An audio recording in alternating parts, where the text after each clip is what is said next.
салом дӯстон ва мухлисони ММА, ба канали мо хуш омадед. дар видео лайк гузоред ва мо оғоз мекунем.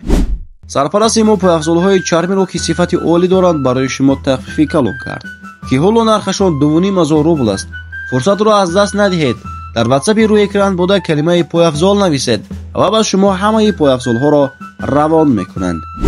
шаби 18 ба 19 январ аниқтараш имшаб дар Амрико мусобиқаи UFC 311 баргузор мешавад, ки дар он ду муқоимати унвонӣ бо иштироки ду варзишгари доғистонӣ ва як варзишгари тоҷик баргузор мешавад. муҳрибаи асосии мусобиқаро барои унвон дар вазни сабук реванши деринтизор байни Ислом Махачев ва Арман Сарукян роҳбарӣ мекард. аммо бо сабаби ҷароҳат гирифтани Сарукян варзишгари брезилиягӣ Ренато Мойкано ӯро иваз карда бо Махачев вомехӯрад ва пеш аз рӯйдоди асосӣ Умар Нурмагомедови бебохт кӯшиш мекунад ки камарбанди Мераб Девалишвилиро дар категорияи вазни сабуктар бигирад. дар кадри аввал бошад варзишгари тоҷик Муин Ғафуров бар зидди варзишгари бебохти ҷопонӣ Риньян Накамура рақобат хоҳад кард. дирӯз варзишгарон вазни даркориро карда маросими рӯбарӯро низ гузарониданд ва имрӯз бошад маҳорати худро дар октагон нишон хоҳанд дод. вақти оғози мусобиқаи UFC 311 муҳрибаҳои аввал соати 2:00 ба вақти Москав ва 4:00 ба вақти душанбе оғоз меёбад. корти асосӣ бошад соати 4:00 ба вақти Москва ва 6:00 ба вақти Тоҷикистон оғоз меёбад.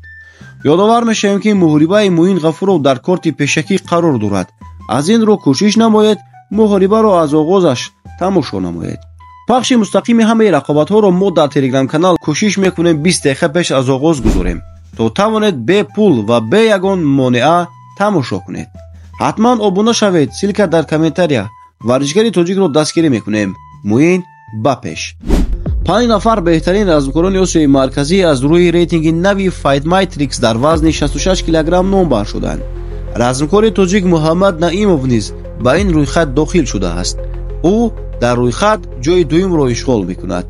Fight Matrix портали системаи рейтингии ҷаҳони MMA мебошад, ки дар он рӯйхати муборизони касбӣ дар муборизаҳои омехта нашр карда мешавад. рейтингҳо ҳар ҳафта нав карда мешаванд, ки дар ҳар як қисми вазн то 650 нафар муборизонро дар бар мегирад. Муҳаммад Наимов теквандоист ва размкори тоҷик, устоди варзиши дараҷаи байналмилалӣ 7 августи соли 1994 дар шаҳри Кулоби ҷумҳурии Тоҷикистон таваллуд шудааст.